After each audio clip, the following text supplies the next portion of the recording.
I'm Kate Daniels. We continue to live in a highly critical time in all areas of our life. We need to know that we have a voice and that it counts. And a major way it counts is by casting our vote. Richard Bell is a New York City civil rights attorney, deeply passionate about voting. He's the author of Voting, the Ultimate Act of Resistance. He helps citizens whose voting rights have been obstructed. And he's created a great tutorial, a series of 10 lessons about voting. It's Voting for Beginners, and it's a great tool to use with students, and really for any of us voting adults. We can still learn something, not the least of which is our right and responsibility to exercise this freedom. Richard Bell, good morning, and thank you so greatly for being with us once again. Oh, thank you, Kate. Good morning, and thank you so much for inviting me back. I always appreciate this opportunity for myself, for one, but really for our listeners. And even more so, in these days, we feel so challenged and maybe out of sorts thinking about all that we need to know about voting and what's going on. And it, dare I say, it feels like a crisis? Oh, I would say it's a five-alarm fire. With no exaggeration, I think that we are living in a time when our very democracy is under attack, and no better way to attack it than to attack voting.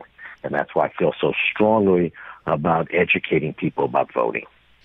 And that brings us to today's conversation and the way to really get that message across and get people fired up in a good way. Exactly. Right? So I just very recently have done a web series. It's 10 episodes. It's each are 3 to 6 minute bites. And it's called Voting for Beginners on votingforbeginners.com. And the whole purpose is that I feel that at this moment, Congress has failed us, the courts have failed us in the issue of voting rights, and the only way to get it back and to expand it is for we the people to do something about it. And I believe that the cure is voter education. And that's exactly what this series does. It's basically a how-to on registration, on voting, on following your ballot, and encouraging you and explaining to you why it's so important. And I would say that my best audience for this would be anyone from 16 to 116, because you may be a new voter. You may be someone that's voted before, but you're in a state where the laws have recently changed. And a lot of people just need a little refresher course because we don't do that. We talk about voting and how important it is, and that's great. But what does it really mean as a practical matter? And that's what I try to get to with this web series. Yes, indeed. And so I have voted for a number of years. I am an immigrant from Canada, so it took me some time, to go through the process and become an American citizen. And I really did it primarily to vote. I felt that was the biggest impetus for becoming a citizen.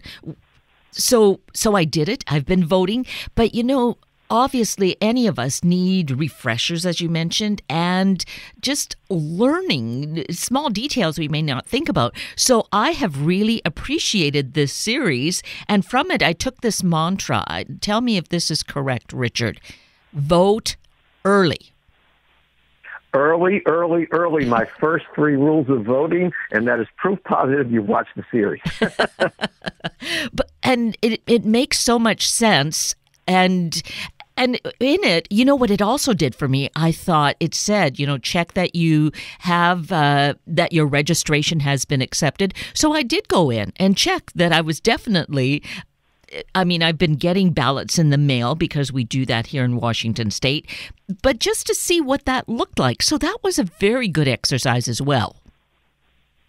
Excellent. Well, you happen to live in probably the greatest state in the country for voting laws and voting procedures. it couldn't make it easier than Washington State because they send everybody the ballot. Most people vote by mail. There's no postage to pay. You have what's called automatic voter registration when you go to the motor vehicle department or another state agency. You have same-day registration. If you've forgotten it's now election day, you could go down and do it in person. So you have almost all the rules I would love to see Congress enact for the rest of the country. So Washington State happens to be just terrific in this department. Unfortunately, there's only I think it's 5 states in the country that follow you. So that means the vast majority of the country has a myriad of rules and different rules, and there's nothing centralized. And I think there's a mystery sometimes for people, not just people who haven't voted before, like young people, but people who vote sporadically or they hear there's changes. And there's a kind of mystery, and I think human nature sometimes makes people almost embarrassed to ask questions because, people don't like to admit they don't know something. I come from the school of loving questions, and this series, you're in the privacy of your home, you're watching these short episodes.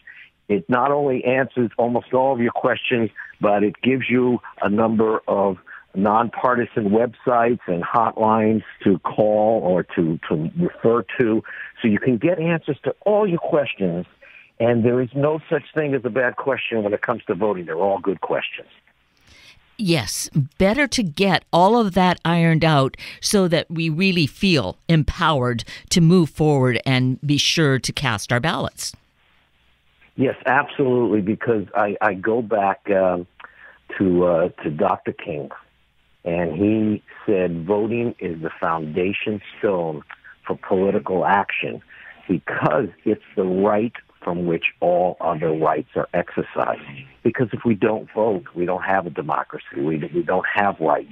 It's the starting point for whatever it is that's important to us in policy, whether it's climate change or schools and economics. It doesn't matter what the issue is that's important to you.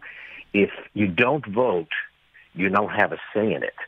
And actually, I quote in one of the episodes from a gentleman, the late Vernon Damer Sr., and he may not be well known, but during the civil rights era, he was a great voting activist in Mississippi. And unfortunately, he was murdered by the KKK for his voting rights advocacy. And on his epitaph reads something that he said all the time, which is, if you don't vote, you don't count. And I think we should all live by that. And recognize how impassioned he was, that he sacrificed his life. His life was literally taken. Yes, literally. Literally. And I think one of the things that really inspired me to do this was that I do, a lot of pro bono voting rights work and on election days, and I've written a book on it. And one of the things I say is, I go to these polling places on election day. I'm an attorney, and I'm being asked lots of questions. I'm trying to fix things, or I'm going to court on election day trying to fix things. And I'm always saying, boy, if only these people knew the information a month ago or 2 months ago, I wouldn't be in this position. And I say in the episodes, please don't be that person who has that registration problem when you go to vote and you need my help, because as much as I want to help you, sometimes I can't. It may be too late. So this is what I'm trying to do, is empower people to understand that an educated voter means real power, because if you're educated, you're going to be able to vote. And I don't mean you have to sit in a college course or a graduate course. This is for everyone, for 16-year-olds, like I said, up to 116-year-olds. It's simple. It lays out the how-tos. I try to give some inspiring words to people. And I think for me, the greatest gratification just came yesterday, as a matter of fact. Your timing is great, because I had a former client call me, and when I'm not doing the pro bono work, I'm a New York City trial attorney, and I do personal injury, medical malpractice, and civil rights cases on behalf of the injured. And this former client from decades ago, she called me because I sent out the votingforbeginners.com to all my former clients and clients. And she told me that she sat down with her 4 grandchildren. And over a 2-day period, so it wouldn't be too long, they went over these 3 to 6 minute episodes, 10 of them. And she went through it with them, and they watched it. And she said, "You'll be so proud because at the end, within a few weeks, 3 out of the 4 registered for the first time, and the 4th one is too young." And she says, "I really want to vote." And she explained to her, "As soon as you're 18, we promise you." So that was so gratifying to me. Absolutely. I can really appreciate why that would be the case. And it reminds me, we need to very specifically mention the website, because you mentioned it in telling that story, but let's mention it now specifically. Great. It's votingforbeginners.com. Votingforbeginners.com. And all the episodes are on that. And I also have some nonpartisan voter protection websites that I link to. So this is all completely nonpartisan. And one of the reasons I wanted to ensure that was because my goal is to have this website used in schools, in workplaces, in organizations. It is completely nonpartisan. I don't care who you vote for. I care that you vote. And I think we have a missing link here in America in terms of educating people, especially at school-age children, because we don't talk about it. You mentioned, voting, and then we forget it, and we don't really go into specifics. And I say, hey, let's have these children learn, because in a number of states, at the 16 and 17, you can even pre-register. And other states, it's obviously 18. And I saw during July that there were 150 corporations, including Amazon and Target and Microsoft, and they wrote a letter to Congress that they all signed. And it was about enacting the John Lewis Voting Rights Advancement Act and how important voting was and fairness in voting was.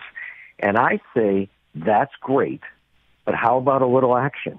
How about in those corporations and in other workplaces, you provide your employees and all the people in the organization with votingforbeginners.com. Get them educated. Give them the day off, or at least a half a day off to vote if it's an in-person voting. Do something about it. It's really simple, and we'll all be a better country for it. Exactly. And so, yes, what do we do to make sure that keeps moving forward? And in asking particularly these large employers to do such a thing is to provide that education. And in states, Washington, of course, as you mentioned, we have the opportunity to do this by mail voting, and we can do it really early on our own time, which is really a great way to do it. But in states, the majority don't have that. So having the time off, other countries do it. Why would we not offer at least, some hours of a day, if not a whole day off, and have a voting day? Okay, the real simple answer is, right now we have a very divided Senate, because there's the Freedom to Vote Act that's passed by the House and is sitting there going to be filibustered soon by the Senate. And it has things like Election Day becomes a public holiday. Every state gets same-day registration, 30-minute maximum wait time if you're in line, uniform rules on ID, protections for poll workers. I mean, all the things that actually, you have. You don't have many in-person voting, but of course you have it. But all of just the common sense kinds of things that any democracy would have. And because of the lack of political will right now in the Senate, we don't have it. And it's a big problem. And it's one of the reasons I did this, because I looked at this. I mean, I and other voting rights advocates have been advocating for these things for decades. And I see a Supreme Court that in the last 2 major decisions in 2013 and 2021 on voting rights was quite hostile. So I said, wait a second. So the politicians are failing. The courts are failing. As a lawyer, that breaks